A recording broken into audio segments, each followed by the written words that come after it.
ഇതിലുമെല്ലാം ദുഃഖകരവും ഹൃദയഭേദവുമായ മറ്റൊരു സംഭവം 1979 ബംഗാളിൽ ജ്യോതി ബസു മുഖ്യമന്ത്രിയായിരുന്നപ്പോൾ അരങ്ങേറിയിരുന്നു.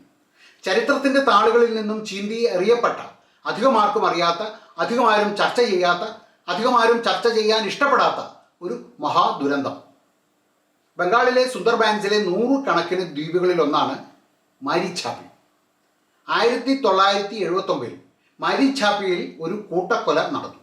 ബംഗ്ലാദേശിൽ നിന്നും കുടിയേറി വന്ന ആയിരക്കണക്കിന് ഹിന്ദുക്കളെ കൂട്ടക്കൊല ചെയ്യുകയായിരുന്നു അന്നവിടെ.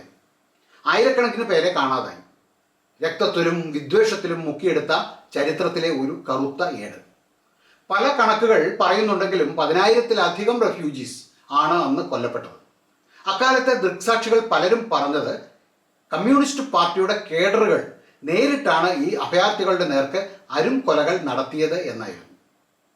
മാരിഛാപ്പി കൂട്ടക്കൊലയുടെ വിശദാംശങ്ങൾ മാത്രം പറയുവാൻ സത്യത്തിൽ മറ്റൊരു വീഡിയോ തന്നെ വേണ്ടിവരും. നമസ്കാരം, അജയ്സ് പ്രസിൻ്റെ പുതിയൊരു വീഡിയോയിലേക്ക് എല്ലാവർക്കും സ്വാഗതം. Welcome to Ajay's press. Here what we do is express. അങ്ങനെ ഒരു മാമാങ്കം കൂടി കഴിയും. ഞാൻ പറഞ്ഞത് കേരളത്തിലെ ഇലക്ഷൻ്റെ കാര്യമാണ്. ഈ തെരഞ്ഞെടുപ്പ് കാലത്ത് നമ്മൾ കേട്ട ഏറ്റവും വലിയ തമാശ എന്താണ് എന്ന് ആർക്കെങ്കിലും ഊഹിക്കാൻ കഴിയുമോ? ഇടത് ഉണ്ടെങ്കിലേ ഇന്ത്യയുള്ളൂ. ഇതാണ് ആ തമാശ. ഇതിലും വലിയ ഒരു തമാശ ഈ അടുത്ത കാലത്തൊന്നും ഞാൻ കേട്ടിട്ടില്ല. നിങ്ങളും കേട്ടിട്ടുണ്ടാകാൻ വഴിയില്ല. എൻ്റെ നേരെ നെറ്റി ചുളിക്കുന്നവർ ഉണ്ടായിരിക്കും. പക്ഷെ കടുത്ത ഇടതുപക്ഷക്കാർ ചിലരോടൊക്കെ ഞാൻ ഈ ഒരു ടാഗ് ലൈനോട് എന്താണ് നിങ്ങളുടെ പ്രതികരണം എന്ന് ചോദിച്ചപ്പോൾ അവർ ഒന്ന് ചിരിച്ചതേ ഉള്ളൂ, ഒന്നും പറഞ്ഞില്ല. സത്യത്തിൽ ആ ചിരിയിൽ എല്ലാം ഉണ്ടായിരുന്നു. കേരളത്തിലെ 20, തമിഴ്നാട്ടിലെ 2, പിന്നെ ബംഗാളും ഒക്കെ ചേർത്താൽ ഏറിയാൽ ഒരു 35 അല്ലെങ്കിൽ 40 സീറ്റിൽ മത്സരിക്കുന്ന ഇടതുപക്ഷ പാർട്ടികളാണ് പറയുന്നത് ഇടതില്ലെങ്കിൽ ഇന്ത്യയില്ല എന്ന്. 543 അംഗ ലോക്സഭയിൽ എല്ലാ സീറ്റിലും ഇടതുപക്ഷ പാർട്ടികൾ ജയിച്ചു വന്നാലും സഭയ്ക്കകത്തും പുറത്തും ഒരു ഇമ്പാക്റ്റും ഉണ്ടാക്കാൻ കഴിയില്ലാത്ത ഇടതു പാർട്ടികൾ പറയുന്നു അവരില്ലെങ്കിൽ ഇന്ത്യയില്ല എന്ന്. അവരില്ലെങ്കിൽ ഇന്ത്യ എന്താ അറബിക്കടലിൽ മുങ്ങിപ്പോകും? ഞാൻ ആദ്യം പറഞ്ഞത് ഒന്ന് തിരുത്തുകയാണ്. തമാശ എന്നതിനേക്കാൾ കുറച്ചുകൂടി ആപ്റ്റായിട്ടുള്ള വാക്ക് തള്ള് എന്നായിരിക്കും. ഇതിലും വലിയ തള്ള് സ്വപ്നങ്ങളിൽ മാത്രം. ഇലക്ഷൻ കാലത്ത് കോയിൻ ചെയ്ത ഒരു വാക്കെന്ന് പറഞ്ഞ് വേണമെങ്കിൽ നമുക്കതിനെ നിസ്സാരമായി കാണാം. എന്നാൽ അങ്ങനെയല്ല എന്നതാണ് വാസ്തവം. ഫ്രാൻസിലെ ലൂയി 15 രാജാവ് പറഞ്ഞ ഒരു വാചകമാണ് എനിക്ക് ഓർമ്മ വരുന്നത്. After me the deluge. എനിക്ക് ശേഷം പ്രളയമെന്നായിരുന്നു അദ്ദേഹം പറഞ്ഞത്. അങ്ങനെ കരുതുന്ന ഒട്ടേറെ പേരുണ്ട്. ഞാനില്ലെങ്കിൽ ഒന്നും നടക്കില്ല എന്ന് കരുതുന്ന നിരവധി ആൾക്കാർ. ഞാൻ പോയാൽ അയ്യോ ഈ ഓഫീസിൻ്റെ അവസ്ഥ എന്താകുമെന്ന് കരുതുന്ന മേലധികാരികൾ, രാഷ്ട്രീയക്കാർ, അങ്ങനെ പലരും. സത്യത്തിൽ പലപ്പോഴും അനുഭവത്തിൽ അവരില്ലെങ്കിൽ യാതൊന്നും സംഭവിക്കാറില്ല. എല്ലാം സാധാരണ പോലെ ഭംഗിയായി നടക്കും എന്നും മാത്രമല്ല, അവരില്ലാത്തപ്പോഴാണ് കൂടുതൽ കാര്യക്ഷമവും പ്രോഡക്റ്റീവുമായി കാര്യങ്ങൾ നടക്കുന്നത്. അതുകൊണ്ടാണ് കടുത്ത ഇടതുപക്ഷക്കാർക്ക് പോലും കാര്യങ്ങൾ പിടികിട്ടി തുടങ്ങിയതും അവർ നേരത്തെ ചോദിച്ച ചോദ്യത്തിനുള്ള അവരുടെ ഉത്തരം അർത്ഥഗർഭമായ ആ ചിരിയിൽ ഒതുക്കിയത്. സത്യമാണ്, ഇടതില്ലെങ്കിൽ ഈ രാജ്യത്തിനൊന്നും സംഭവിക്കില്ല. അതല്ല, ഞാൻ നേരത്തെ പറഞ്ഞതുപോലെ അറബിക്കടലിൽ താഴ്ന്നു പോകും എന്ന് കരുതുന്ന കടുത്ത പാർട്ടി അനുഭാവികളും നിഷ്കളങ്കരുമാണ് നിങ്ങൾ എങ്കിൽ ഇനി എനിക്ക് പറയാനുള്ളത് കൂടി നിങ്ങൾ ഒന്ന് കേൾക്കുക. കമ്മ്യൂണിസ്റ്റ് പ്രസ്ഥാനങ്ങളുടെ ചരിത്രവും ഭൂമിശാസ്ത്രവും ഒന്നും തപ്പിപ്പോകാതെ തന്നെ സമീപകാലങ്ങളിൽ ഇന്ത്യയിലെ കമ്മ്യൂണിസ്റ്റ് പ്രസ്ഥാനങ്ങൾക്ക് സംഭവിച്ച അപച്യുതിയും അത് നമ്മുടെ രാഷ്ട്രീയ സാമൂഹിക രംഗങ്ങളിൽ ഉണ്ടാക്കിയ ചലനങ്ങളും മാത്രം അപഗ്രഥിച്ചാൽ മതിയാകും ഇവരുടെ അവകാശവാദങ്ങളിലെ പൊള്ളത്തരവും കള്ളത്തരവും മനസ്സിലാക്കാൻ. 34 വർഷമാണ് ഇവർ ബംഗാൾ ഭരിച്ചത്. ഇവർ കൊടുത്ത വാഗ്ദാനങ്ങളിൽ വിശ്വസിച്ച് പിന്നെയും പിന്നെയും ഇക്കൂട്ടർക്ക് തന്നെ വോട്ട് ചെയ്ത് വിജയിപ്പിച്ചു ബംഗാളിലെ പാവപ്പെട്ട പൊതുജനം. എന്നിട്ട് എന്തായി? പാവപ്പെട്ട ബംഗാളി ഇപ്പോൾ കേരളത്തിൽ പൊറോട്ട അടിക്കാനും കെട്ടിടം പണിക്കും പറമ്പിൽ പണിക്കും ഒക്കെ ആയിട്ട് നടക്കുന്നു. ബംഗാളിൻ്റെ അവസ്ഥ ഇപ്പോഴും പരിതാപകരമായി തന്നെയാണ്. പാവപ്പെട്ട ബംഗാളി ഒരു ജീവിതമാർഗം തേടി കേരളത്തിലും മറ്റ് സംസ്ഥാനങ്ങളിലേക്കുമൊക്കെ ചേക്കേറുന്നു. 34 വർഷത്തെ ഭരണം കൊണ്ട് ഒരു സംസ്ഥാനം എങ്ങനെ ഭരിച്ചു മുടിപ്പിക്കാം എന്നതിൻ്റെ ഉത്തമ ദൃഷ്ടാന്തമായി വെസ്റ്റ് ബംഗാൾ നമ്മുടെ കൺമുന്നിൽ തന്നെ നിൽക്കുകയാണ്. 34 വർഷം കൊണ്ട് വ്യവസായികൾ സംസ്ഥാനം വിട്ടു. അവർ ജീവനം കൊണ്ട് ഓടി. കാർഷിക വികസനം നാമമാത്രമായി. ബംഗാളിലെ പാവപ്പെട്ടവർ മറ്റ് സംസ്ഥാനങ്ങളിലെ പാവപ്പെട്ടവരെക്കാൾ പാവപ്പെട്ടവരായി. ആരോഗ്യ വിദ്യാഭ്യാസ രംഗങ്ങൾ താറുമാറായി. അഴിമതി കൂണുപോലെ വളർന്നു. പൊളിറ്റിക്കൽ വയലൻസ് പകർച്ചവ്യാധി പോലെ പടർന്നു പിടിച്ചു. 2011 ഇടതുപക്ഷം അവിടെ ഭരണത്തിൽ നിന്നും പുറത്താകുന്നതിന് തൊട്ടു മുൻപുള്ള ഇലക്ഷൻ ക്യാമ്പയിനിൽ പത്രക്കാർ ഗൗതം ദേവ് എന്നു പേരുള്ള ഒരു പഴയ മന്ത്രിയോട് എന്തുകൊണ്ടാണ് ഇടതുപക്ഷം ഇങ്ങനെ തുടർച്ചയായി ബംഗാളിൽ ജയിക്കുന്നത് എന്ന് ഒരു ചോദ്യം ചോദിച്ചപ്പോൾ അദ്ദേഹം പറഞ്ഞ ഉത്തരം ഇതായിരുന്നു: ഇടതുപക്ഷത്തിൻ്റെ വിജയത്തിൻ്റെ പ്രധാന കാരണം ബംഗാളിലെ ജനങ്ങളുടെ എല്ലാ ഭൗതിക പരിഗണനകൾക്കും അപ്പുറമുള്ള ഉയർന്ന പൊളിറ്റിക്കൽ കോൺഷ്യസ്നസ് ആണെന്നായിരുന്നു. അതായത് ജനങ്ങളുടെ ഉയർന്ന രാഷ്ട്രീയ അവബോധം, പ്രബുദ്ധത ഇതൊക്കെയായിരുന്നു എന്ന്. മറ്റൊരു അർത്ഥത്തിൽ പറഞ്ഞാൽ നിങ്ങൾ പട്ടിണി കിടന്നാലും ഇടതുപക്ഷത്തിന് തന്നെ വോട്ട് ചെയ്യും എന്ന്. ഓർത്തോളൂ, വലിയ പ്രബുദ്ധത പറയുന്ന മലയാളിയും ഈ ഉയർന്ന രാഷ്ട്രീയ അവബോധം വെച്ച് പുലർത്തുന്നുണ്ട് എന്ന മിഥ്യാധാരണയാണ് ചരിത്രത്തിലെ ഏറ്റവും വലിയ മറ്റൊരു തമാശ. 2007 നാഷണൽ സാമ്പിൾ സർവേയുടെ ഒരു കണക്ക് പറയുന്നത് ബംഗാളിലെ 11% ജനങ്ങൾ വർഷങ്ങളിലെ പല മാസങ്ങളിലും കൊടും പട്ടിണിയിലായിരുന്നു എന്നായിരുന്നു. അക്കാലത്ത് രാജ്യത്തെ തന്നെ ഏറ്റവും ഉയർന്ന പട്ടിണി നിരക്ക് അവിടെയായിരുന്നു. നമുക്കറിയാം, ബംഗാളിലെ പല വിഷയങ്ങളും പുറം ലോകം അറിയുന്നത് തന്നെ സിംഗൂരും നന്ദിഗ്രാമും കൃഷിക്കാരുടെ കൃഷിഭൂമി പിടിച്ചെടുക്കാൻ നടത്തിയ ശ്രമങ്ങളെ തുടർന്നായിരുന്നു. പക്ഷേ അത് വലിയ ഒരു മഞ്ഞുമലയുടെ അറ്റം മാത്രമായിരുന്നു. ജംഗൽ മഹൽ എന്നു പേരുള്ള ഒരു പ്രദേശത്ത് 1500 ഗ്രാമവാസികളെയാണ് കള്ളക്കേസുകൾ കെട്ടിച്ചമച്ച് 2008 മുതൽ ജയിലിൽ അടച്ചത്.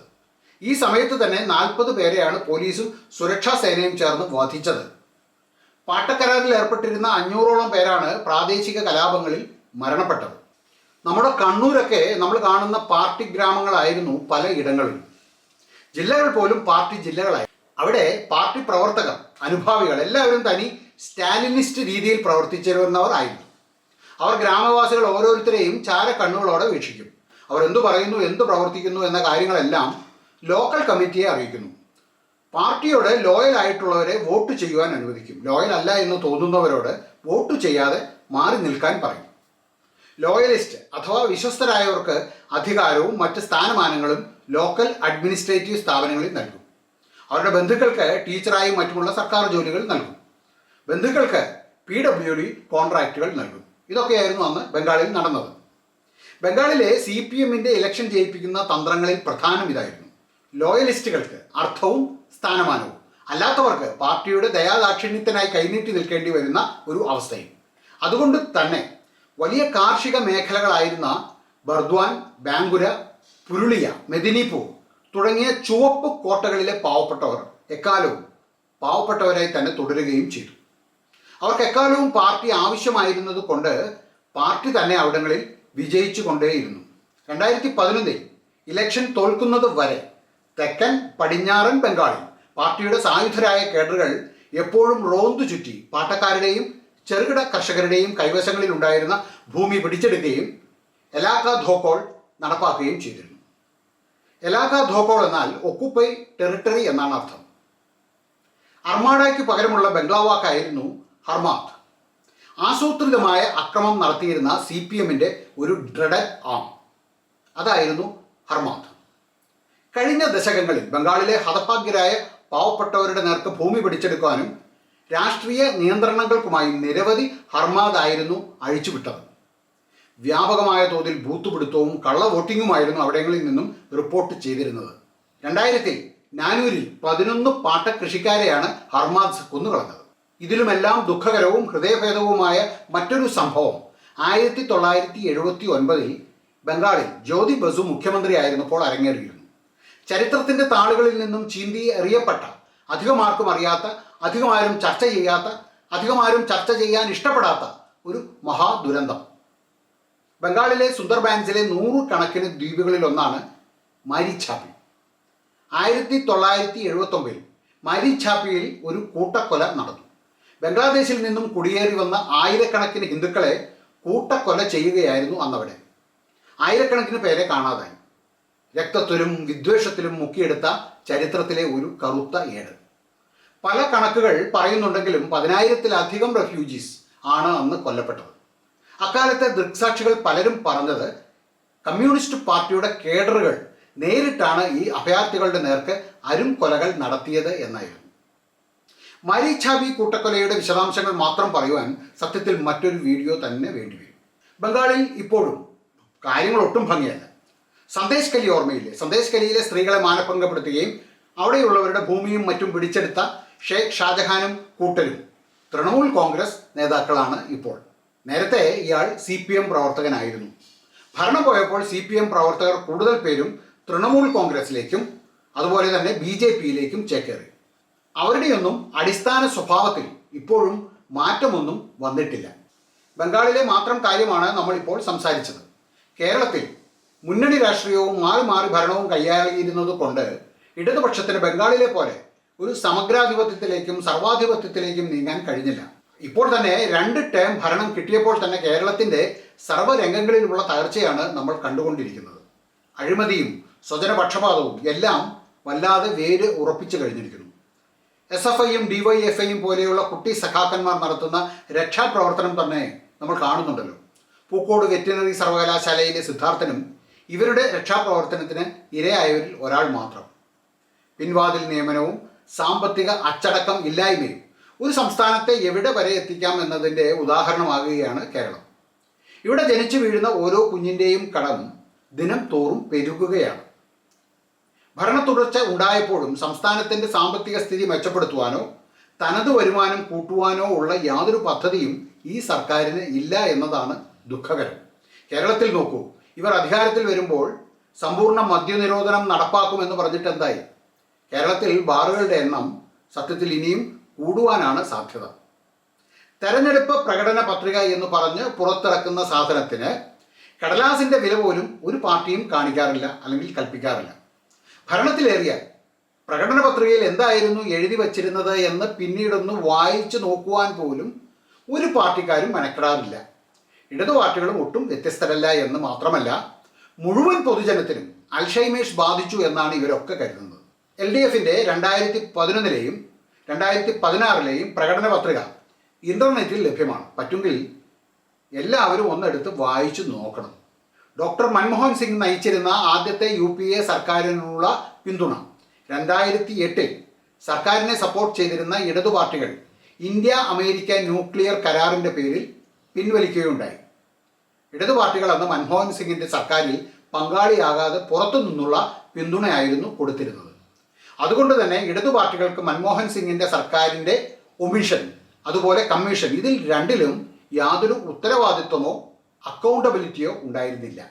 നിരന്തരമായി സർക്കാരിൻ്റെ നേർക്ക് തങ്ങൾ കൊടുക്കുന്ന പിന്തുണയുടെ പേരിൽ മസിൽ പെരുപ്പിച്ച് കാണിക്കുന്ന കമ്മ്യൂണിസ്റ്റുകളുടെ സ്വഭാവം ധീരമായ തീരുമാനങ്ങൾ എടുക്കുവാനുള്ള UPA സർക്കാരിൻ്റെ ഇച്ഛാശക്തിക്ക് വിലങ്ങ് തടിയാകുകയും സർക്കാരിൻ്റെ പ്രവർത്തനശേഷി അത് ദുർബലമാക്കുകയും ചെയ്തു, പ്രത്യേകിച്ചും സാമ്പത്തിക പരിഷ്കരണങ്ങളുടെ കാര്യത്തിൽ.